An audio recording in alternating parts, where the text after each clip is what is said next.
Cancer Unmasked 360 is where we unmask the truth about cancer from every angle.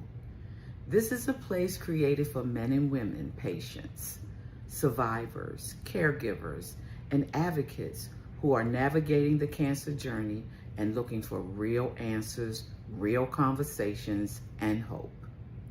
Here we talk about it all: the diagnosis, the emotions, the treatments, the resources, the tests, the nutrition, the mental health, and the faith it takes to keep going. Cancer Unmasked 360 exists to tell the truth, break stigmas, empower patients, caregivers, loved ones with knowledge, community, engagement, so no one has to walk this journey uninformed or alone. The content shared on Cancer Unmasked 360 is for educational and inspirational purposes only. Although some of the guests may be healthcare professionals, this podcast does not provide personalized medical advice. Please consult your healthcare provider regarding your individual healthcare concerns and treatment diagnosis. Welcome to Cancer Unmasked 360, where we uncover the truth about cancer. Before we invite our guests in, don't forget to hit that subscribe, follow, and like button. It would be greatly appreciated. Today, we're joined by LaKesha. Hi, Hello. LaKesha. Hello. How are you? I'm fine. How are you this evening? I'm doing good, thank you. Well, I want to dive right into it. I want to begin by getting to know your father and the relationship y'all shared before cancer entered the picture.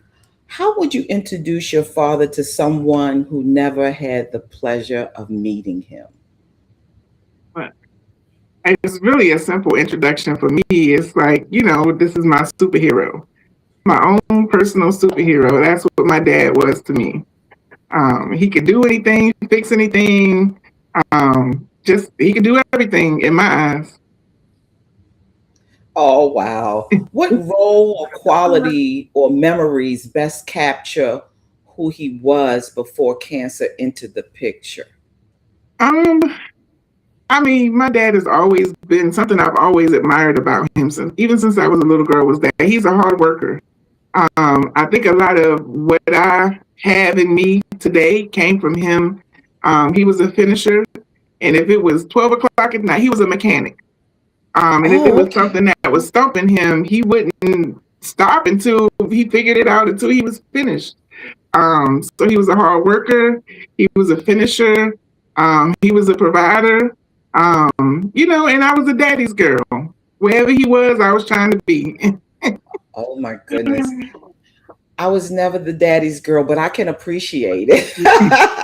What type of cancer did he face, and what did your relationship mean to you? His first diagnosis, I believe, was in 2012. It was colon cancer. Um, and so, that's always kind of, I mean, I think everybody may or may not have a different reaction when you hear that someone you love has a cancer diagnosis. Um, I still remember exactly where I was, exactly what I was doing, exactly who I was with, down to the stoplight that I was sitting at in Gaithersburg, Maryland. When my You said mom, his. Go ahead. I'm sorry. no, yeah, when my mom and dad called me to tell me about his diagnosis. Did I hear you correctly when you said his first diagnosis? Yeah, so he had a couple different diagnoses, but a couple different miracles as well. Because it had spread. They thought it spread to his lymph nodes, to his liver, to his kidneys. But there was one. I believe that it was his kidneys. My mom could tell this so much better, but I believe it Okay. was his kidney. That they were going to go in and burn the spot that they saw. But they went in and took him into surgery and everything, and he came back out, and they said that they didn't see anything. Um, Yeah, so he's had a couple different diagnoses, a couple different things happen, but the main one was the colon cancer. Okay. How Mhm. did you find out he had cancer? I believe that he went in for a colonoscopy, um, and that's how they discovered it. Just your normal colonoscopy that they recommend that you have, after you get over a certain age, and so that's how they discovered it. How did you find out? So I believe that he had the colonoscopy, and then he had follow up appointments, of course. And so one of those appointments is when they told him that they had discovered colon cancer. And so after that appointment, my parents did give me a phone call while I was at work. But I was able to go out in the field and do work as well. And so I was actually in Gaithersburg, and they gave me a call, and they let me know, what the diagnosis was. And, then after that, my mom is really a go getter. And so he was a veteran. And I know different people have different stories to tell about the DCVA. He started there, but he ultimately ended up going to Fairfax, Inova to get some treatment done. But yeah, that's how I found out. My parents called me. What do you remember most about that moment when you heard that your father had cancer? Um, it was surreal, because this man who, in my eyes, was indestructible. Mhm. He was a Vietnam veteran. He was wounded in while he was there. Received the Purple Heart. So this man was indestructible in my eyes, and so it just took a minute for me to wrap my mind around what that would mean for us. Um, and even still, his story still wasn't even like some of the stories you hear. But it did take me a long time to kind of come to terms with this diagnosis that my superhero dad has been, diagnosed with. So it took a minute for it to fully land. Did you feel fear or think of death or anything in that moment? You know what? No, I Oh, didn't. I wow. didn't. We were and are a praying family. And so the first thing we're gonna do is pray. Okay, yes. You got a problem, we're gonna pray about it. You going through something, we're gonna pray you through, And so that's what we did. Actually, at the time, that's when our family started doing 5 a.m. prayer. And then a little later on, we started 9 p.m. prayer. And so, like I said, prayer was the foundation of my dad's entire journey. Anytime he ever went into the hospital, he always came home. Anytime he ever went for chemo, like most people, you hear them talk about chemo, and I know it affects each person differently because our Right. bodies are different. And so this is not a general statement. But when he came home, he would be like Energizer Bunny. It just wasn't typical of what we had heard or seen in Right. other, friends and family members that may have had undergone it. So we just had a different experience compared to what we've heard and seen of others. Well, every experience isn't the same. That Mhm. is the truth about cancer. The myth is that it looks the same, but it doesn't. For every individual, it's an individual walk. What did loving and supporting your father look like for you day to day? So it was a little different for me because I wasn't his direct caretaker. My mom was his direct caretaker, so I took on a different role in supporting her as she supported him. So there were like things around the house, cooking, cleaning, especially if he. So I like to think back on it as like he had these episodes um, where he might have been weak, or there might have been an infection going on in his body, or something like that, where he had to go back and forth to the hospital or back and forth to chemo. So I always made sure food was cooked, a meal was cooked because at the time I did live with my parents. And so, I made sure that I tried my best to make sure the house was clean. um, because they don't want to eat out all the time. I made sure something was cooked. I tried to help out with my niece, their granddaughter, who lived with us, and so her schoolwork or whatever, she needed help with. I just was like, Ma, don't worry about that. I got that. You focus on him. So I kind of took a secondary role. She was his primary caretaker, and I backed her up. But me That and was my an awesome backup, though. Honey, house cleaning, cooking, don't have to worry about meals and taking care of, her granddaughter. That's a lot of responsibility. In addition, you were working as well, correct? well, running my own business, yes. So it did give me Oh, flexibility to be able to, okay. do things and be there for my family, which I don't regret because we got to have fun times and be there for him, be there for her, as she supported him, and so I don't regret it or take it back. Um, I think it brought our family closer together for Well, let sure. me tell you, working for yourself can be greater than working for somebody else. So I Yeah. get that picture if nobody else does. Hmm. What was one thing about walking through cancer with your father that you felt most unprepared for? Seeing him in his weak moments, that really, if there was anything that impacted me the most, was seeing him in his weak moments. But even in those moments, though, he always was in good spirits. Mm, We talk now. It's like he would always give you that thumbs up, and you would know, he was good to go. So even in those weak moments, um, you know, it impacted me because this is in in my eyes. My father was invincible. He was a right, veteran. He came out of Vietnam. He got shot. He survived all of these things, and I'm right, like, right. this is just a code in comparison, but yeah. I get it. What do Hmm. people often misunderstand about loving someone through cancer?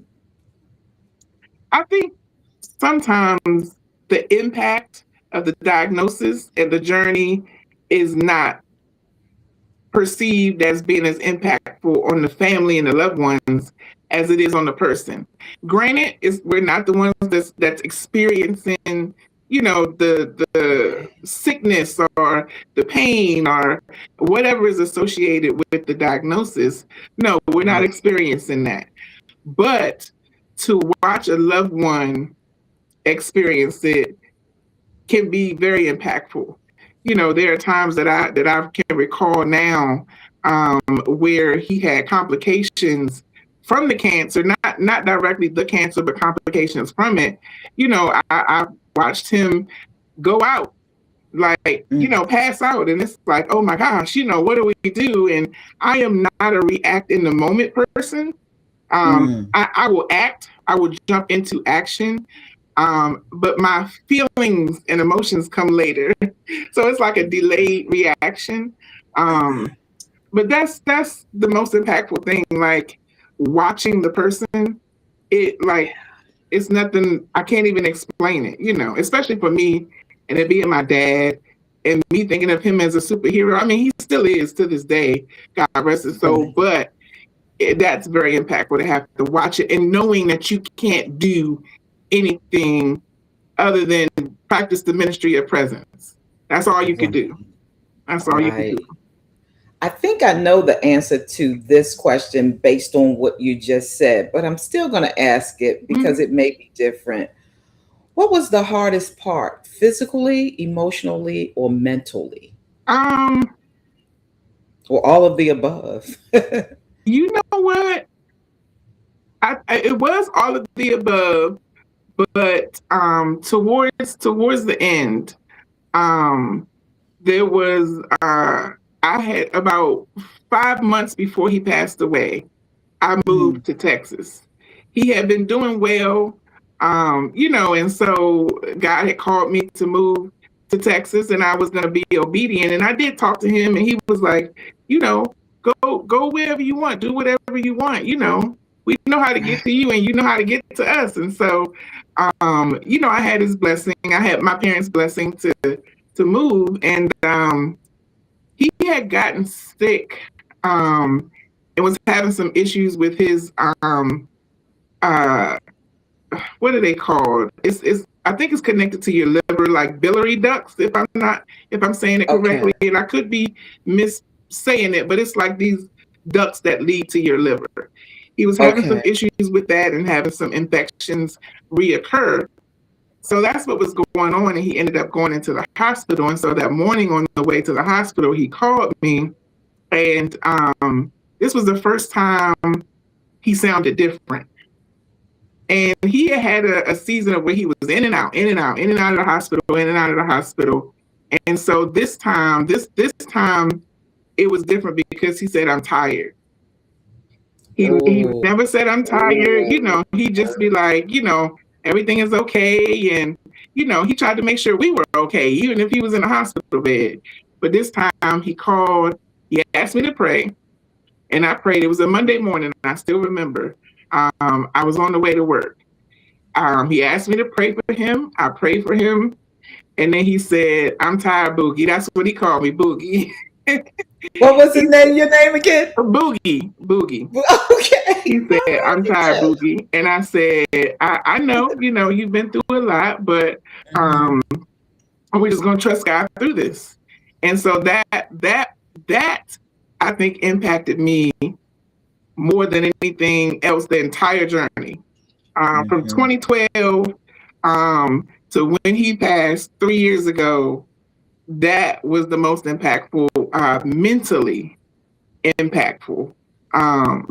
Everything else, it was physical, it was emotional, you on the roller coaster, but that last one, yeah, that was the one. So that would probably fall in the emotional, Yes. Yeah. yeah, Mental and category. emotional. Mental and Right. emotional. Mm-hmm. Exactly, because they can kind of go hand in hand. You're Mm-hmm. absolutely right. How Mm-hmm. did supporting your father change your own routine, work, rest, or sense of normalcy Um, it didn't really when you change. were living home? Right, right, right, right. Some of the responsibilities were increased, but it didn't really change anything for me other than me being hyper vigilant. So there were sometimes I was a heavy sleeper, but I became a light sleeper. So, and I was always in tune to my mother calling out to me, if something was going on with him in the middle of the night, or yelling out, "Call 911" or something like that. And so my sleep patterns changed, um, and I just became hyper vigilant. And even when I moved to Texas and I was living alone, it was still like some nights I would jump up, and be like, and so that hyper vigilance, and thinking that my mom was calling me, or something like that. That definitely changed my day to day, in my sleeping routine. So you didn't have to put anything on hold or anything to keep showing up? Actually, no, because like I said, I did own my own business, and still do. So I just kind of maneuvered around that. I still had clients and still was publishing books, but I just maneuvered what I needed to do for my family around the business, and kept it moving. Well, then, how did you care for your own mental and emotional health while trying to be present for him? What was super important is having a support system. So my friends, and our extended family really helped us a lot. There were times where our church did a meal train, but me specifically, it was definitely my friends, my inner circle of friends, those who you can call at 2 o'clock at night. I mean, 2 o'clock in the morning, if you need a shoulder to cry on, if you want to talk through something. And even after he passed, because ironically enough, it's just dawning on me right now as I'm speaking that, unfortunately, all of my closest friends, their fathers had passed as well. So, just having that support group in that inner circle of people who could understand, while we were going through and then after he passed as well, that was what kept me from losing my mind. Right. I get it. Were there moments when you realized you were just running on empty? Oh yeah, it was several moments. I mean, things would happen, and sometimes just as simple as dropping something on the floor, and I would just bust out crying because you're so exhausted sometimes. But I always tried to keep those moments from my dad and my mom because I knew he was exhausted, and I knew she was even more exhausted, caring for him. And so I just tried to Right. put on the best and strong face, for them and support them however I could. But there were times when I was just exhausted. And then during the time where he was having to go back and forth to Inova, Fairfax, Inova, now that is maybe about a little over an hour drive from where we live. Mm-hmm. So a lot of times it was almost every day. Um, our basement flooded. Everything was a total loss. And then also I had pulled a sciatic nerve. I had a pinched nerve in my back. And so I was pushing around a chair doing stuff so I could sit Oh down and my do it goodness. because I could barely walk because of that sciatic nerve. And so during those moments, I just was like, I was sitting down to cook. I was doing different things. And so it got really tough, but I still, hung in there for my family.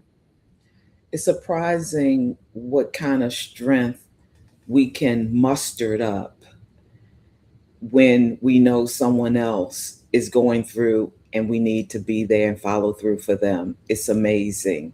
Absolutely. You've already said that prayer played a significant role in you coping with your father's diagnosis.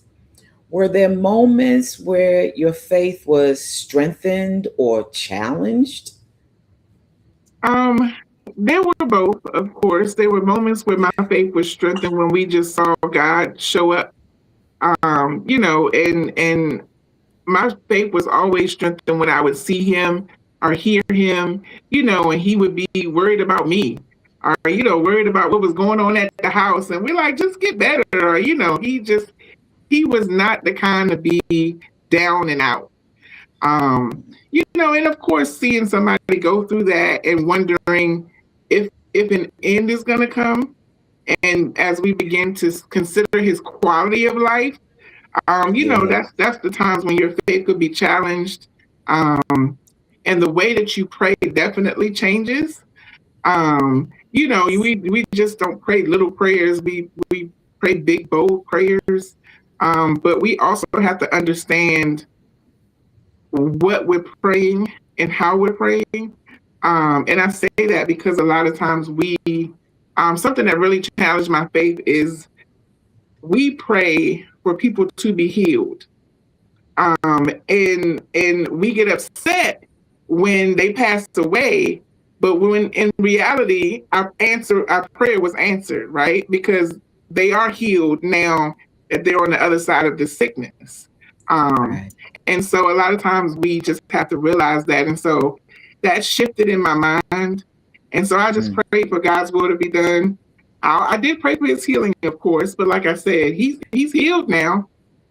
So God answered my prayer. Right.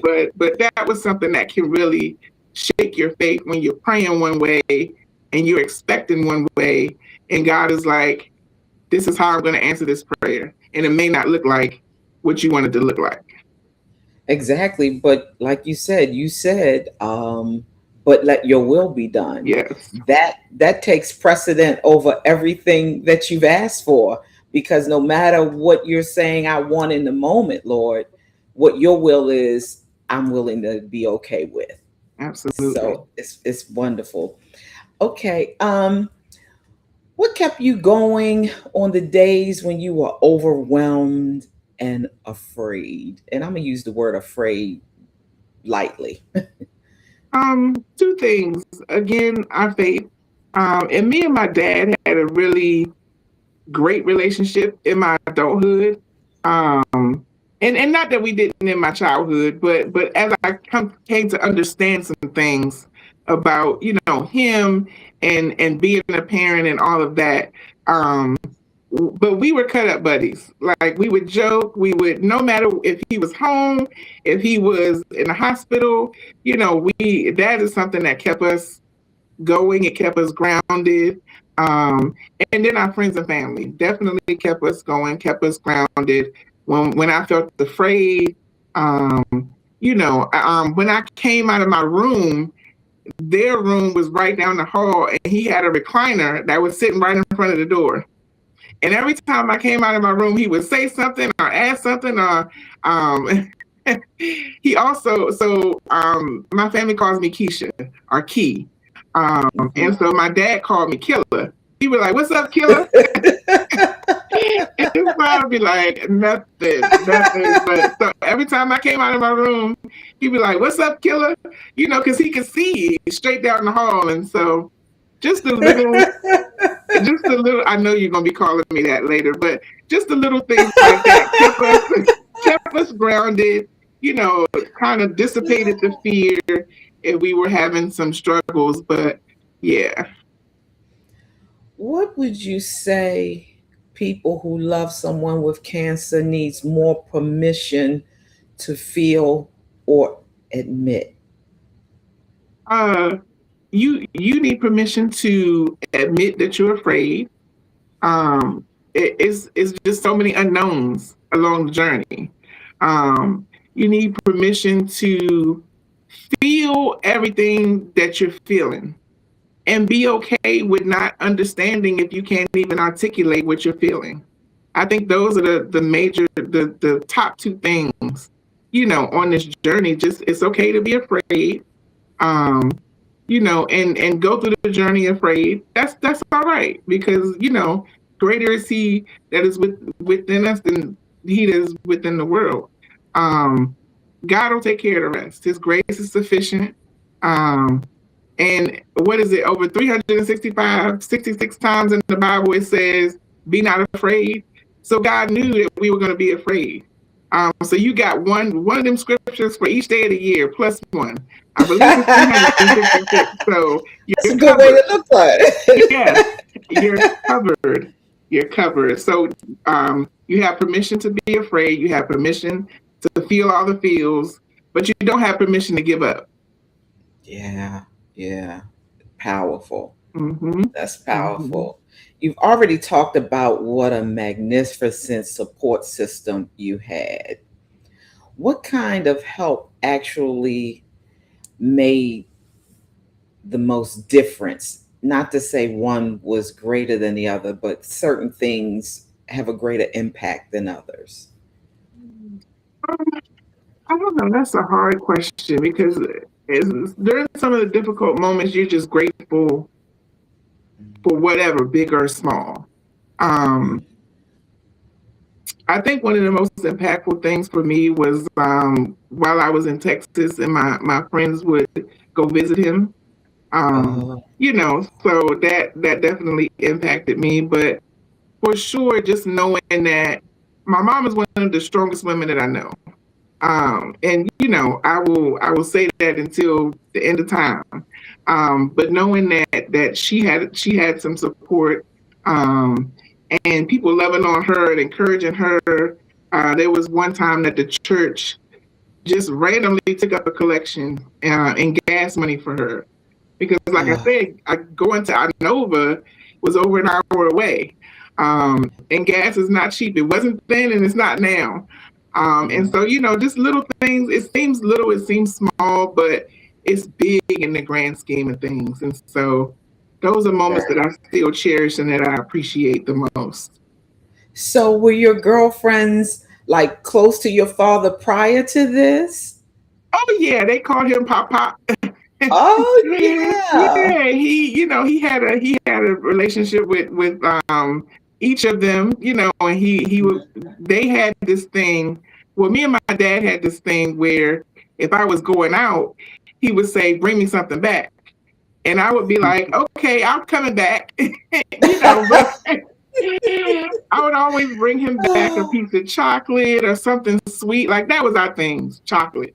And so we had took a trip, and two of my girlfriends came, but actually all three was with us on that trip.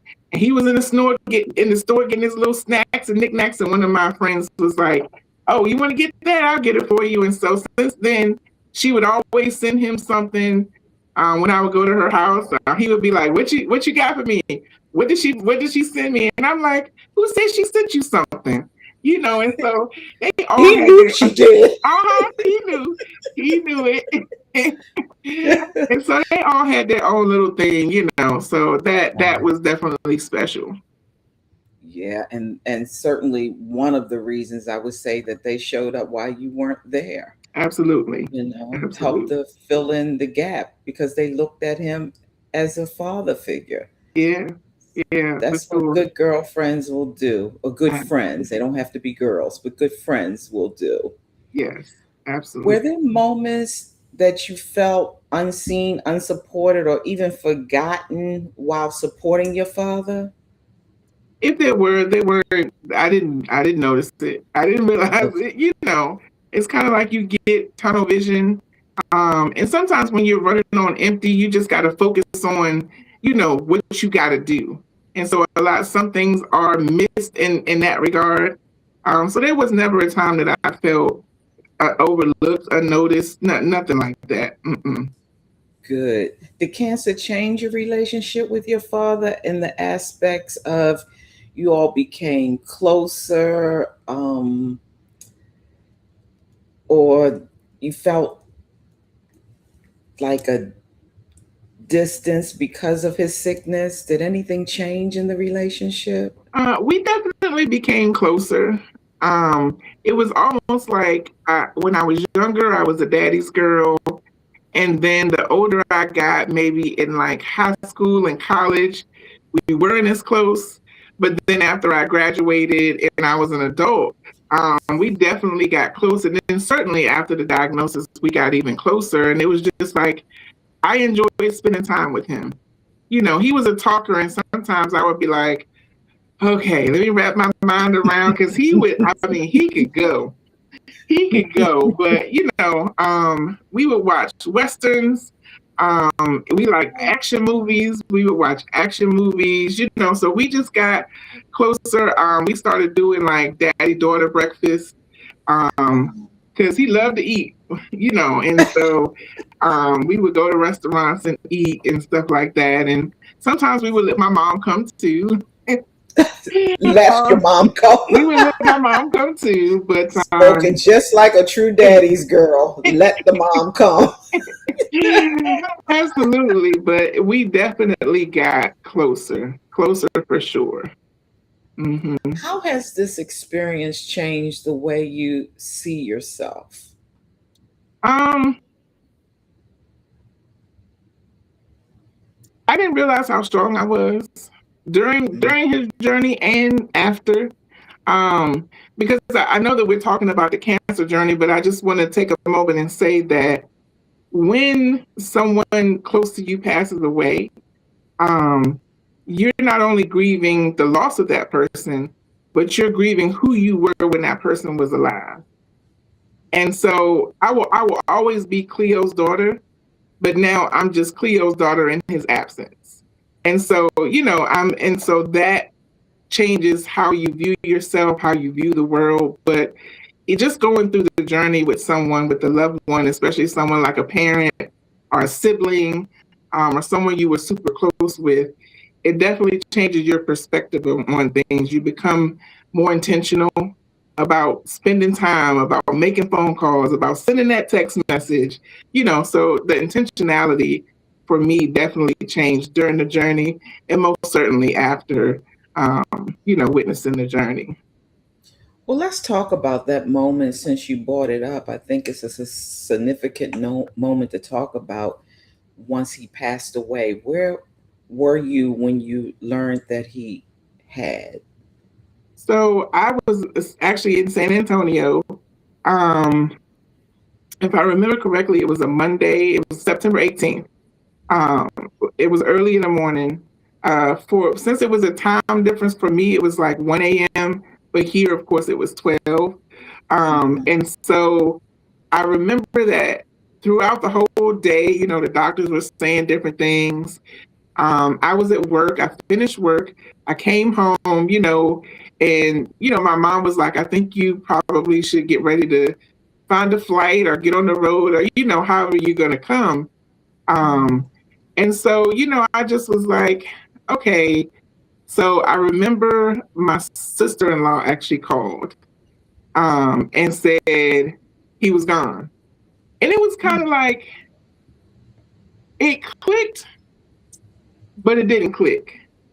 And Mm. so I was like, I'm sorry to hear that. Are you doing? I asked her if she was okay.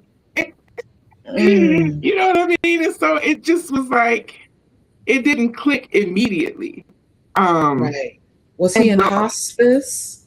he was at the hospital. And so he had been in ICU and on a life support for, I believe it was 2 or 3 days.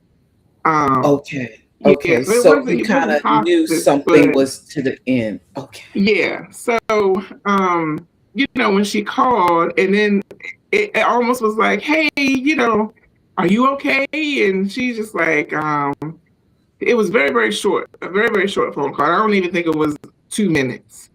And so I hung up and I just kind of sat on the side of my bed. And I don't think I've ever told this story, but in my bedroom in Texas was like a mirrors, like a wall of mirrors. And that was what a closet was.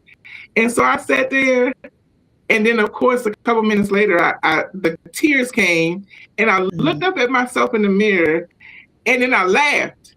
And I was Mm. like, ooh, girl, that ugly cry is something else. But No. so Mm. I just was Mm. like, okay. So then I called the last friend that had went up to the hospital to see him while he was in ICU. I called her, and of course I cried some more, and she just stayed on the phone with me for I don't know how long. And Mhm. she prayed, she sang, she hummed, Mm. whatever it was, trying to comfort me. And I just was like, goodness gracious. And so that next day I actually went into work because I was like, there's no way I'm about to sit in this house by myself and, Mhm. just be thinking and crying and going through it. So Yeah. I got up and I went to work, and I told my supervisor, and her father had passed away from cancer as well. Mm. And so, she was like, whatever you need, if you need anything, just let me know. I said, I'm going to try to get a flight out tomorrow or Wednesday. So it ended up being Wednesday that I came. But that moment is still kind of surreal to me, because even if you're expecting it, you don't expect it. You're not Right. prepared for that moment. There's nothing that can prepare you for that moment, even if you feel like you're prepared. You're always going to be unprepared. And yet you hear people say all the time, well, at least yours wasn't sudden. We weren't prepared. So that just debunked every that theory based on what you said. You knew it was happening, but you still wasn't prepared for it. Hmm. And I remember sharing with my mom, God had already kind of showed me. Mhm. So my oldest brother, my mom and dad had 3 children, and then my dad had one son from a previous marriage. So when I say oldest brother, I'm referring to him. Um, Okay. so he had said that dad was making a decision. Um, and so that was something he had shared with my mom, and then God was showing me that God was giving my dad a choice. He could decide to stay with God, or he could come back and be with us. And so I kind of knew what his choice was going to be. And so What? I really don't, I knew, and I knew because that Monday prior, when he told me he was tired, I knew Mm. the choice he was going to make. Like I kind of knew he was going to decide what he was going to decide. And so when I say that I was prepared, but not. You know what I mean? Because I kind of knew. Only because that prior week he had said, "I'm tired," and he had never said that. I mean, back and forth to the hospital probably over 1,000 times. He had Mm. never said that, and that's not an exaggeration. he had never said that, but he said that. And so that's what led me to believe that if my brother said God, he was he had a decision to make. And then I believe that God was giving him a choice. Then I kind of knew that was going to be his choice. Wow. And I don't fault him for that, not one bit, because I probably would have been like, and I told You my can't. mom, Every decision is personal. yeah, absolutely, absolutely. And I Mhm. remember telling my mom, I said, you need to tell him, he couldn't talk, because he had a tube in his throat. Mhm. But I said, you need to tell him, whisper in his ear, that we will be okay. Whatever choice you make, we'll be okay. And so, and she did, and so, yeah, yeah. Yeah. Ooh, hard times. What Mm-hmm. would you say to someone who has just found out their parent has cancer and is feeling overwhelmed? Um, hmm. Take a breath. Take a breath. Don't feel like you have to carry all the weight of the diagnosis. Don't feel responsible. All of those things that we tend to feel. Um, but figure out for them and for you how you can best be supportive. Mhm. Sometimes support looks different for different people. For Exactly. me, it was being present and taking over some responsibilities. For others, it could be financial support. It could you Right. might maybe you don't have the capacity to step in a physical way, but you might have the finances to send help. To hire a maid service or to get some prepared meals or so just take that deep breath, and then start figuring out how you can help or how you can support within your capacity.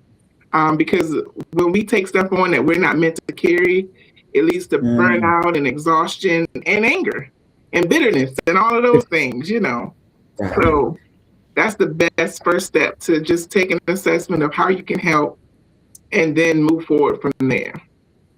You said actually a mouthful, and the reason I say that is because there are so many people who may have siblings and all, and they think that the sibling can do what they do, but they can't. Mm-hmm. Mm-hmm. They don't have the capacity to do what you do. So what you're saying is you find out what you can do, Right. which works best for you. Don't try to take on a role that you not so much not prepared for, because I don't think we prepare for, taking care of our parents, but Mm-hmm. that is overwhelming and you don't fit in and you know it. So that's some great, great words. Thank you so much for that. What do Absolutely. you wish someone would have said to you in the beginning? Is there something that you wish someone had said to you personally in the beginning? Don't forget yourself. Oh, Don't forget yourself. A lot of times when you're a caretaker or you're supporting someone or you're just trying to help and fill in the gaps, a lot of times you do forget about yourself. And that's something that I've reminded my mom of then. It's okay to take a day, take a nap, go out with your mhm. girlfriends or try to, even if it's just breakfast or lunch. But don't forget about yourself. Self care isn't selfish, even if someone you love is going through a cancer journey, Mhm. are dealing with cancer, whether you're a child and it's your parent, whether you're a spouse, a sibling, whatever it is, whoever it is, self care isn't selfish, because if we're depleted, we can't support, we can't caretake, we can't do anything, because then we're putting ourselves in a situation where we might need support and care. So I would say that Right. I wish somebody would have said self care isn't selfish, and to make sure you take time for yourself so you can be there for your loved ones. Yes, that is a mouthful and so much wisdom, because we will burn ourselves out taking care of someone else and then we end up sick. We're no good to take care of someone when we're not well. So it's very important to take care of yourself Absolutely. up front. What do you want people to understand about the experience of loving someone through cancer that often goes unspoken? The weight of it, the weight of it. And the longer the journey, the more uncertain it becomes. Um, and I can recall two moments where I was like, is this it? Is this the end? And I'm not saying that lightly, but Mm-hmm. when I think Mm-hmm. back on it now, and then it's like everything worked out. But there is a weight to it. It's definitely a weight to it. And it's a weight as in a load. WEIGHT, and then there's a WAIT. There's a weight and there's a weight because, like I said, the longer it goes, there's uncertainty depending on Mm-hmm. how the journey pans out. Um, Right. you could get the diagnosis, go through chemo, go through radiation. He did both, and then we had a span of time where things were fine. And then, another issue came up or another diagnosis came, and then there was chemo, and then there was radiation, and then there was a span, so there's a weight and Right. there's a weight. Right. Um, Right. but during those good times, we did a cross country road trip from Maryland to California. And there was a picture in Arizona that I took of my dad at a rest stop that we were sitting at. And my niece repainted that picture. And I have it here. And I just wanted to show it. Um, Please do share it with so us. this is the picture that she Oh, your painted. niece painted that? Yes, she painted it by Wow. hand. And so that was one of our last big family road trips. It was about a 14-day trip. We drove cross country in an SUV, stopped in different states, spent the night, ate food, saw sights, and then we spent 5 days in California, and then we drove back. And so that was our last big family trip. And cherish the moments, no matter what. Yes. Cherish the moments. Yes. What are you most proud of in how you loved, supported, and showed up for your father during that season? I was just grateful that I was able to be there for him and for my mom. She was a big part of his journey, and so if I keep mentioning her, it's because Oh, that was his wife, absolutely. and she was his primary caretaker. She was a big part of his journey. But I'm most proud of being able to say that I was able to be there to support them. And I didn't have anything holding me back from that. Not a 9 to 5 job, if you will. But I was Right. able to be here and be present for those moments over the years, both good Mm, and bad, both good and bad. right. hmm What did this journey teach you about love, sacrifice, and resilience? Um, More so watching my mom, a spouse, take care of her husband, a wife take care of her husband. Um, like I said, she's one of the strongest women I know. Um, and sacrificing for him, when she was exhausted, when she was tired, but still just keep going, keep going. And so it taught me some things about marriage, one. It also taught me some things about just the love that you can have for someone. Where no matter if I was exhausted and I just laid down, if he called me, if she called me, and I'm like, what you need or what's going on. And just being able to think back on those times when I could make him smile. It was like my mission to make him smile.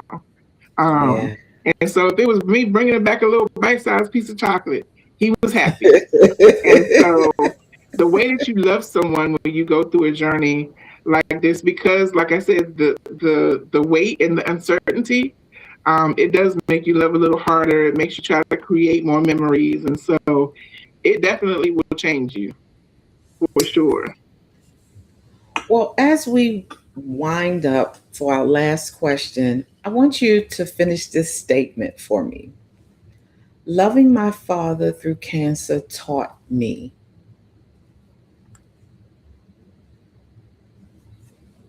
Wow, that's a loaded fill in the blank. Um, Take your time. Take your time. Loving my father through cancer taught me three things. One is how to love more intentionally, um, how to pay attention to others' needs, um, be in tune, with what they like, what they dislike, because you, as a daughter, you do want to please your father, and make him proud, but not in a negative way, but you just want him to see him smile and, say, I'm proud of you. So you become more intentional in what you say and what you do.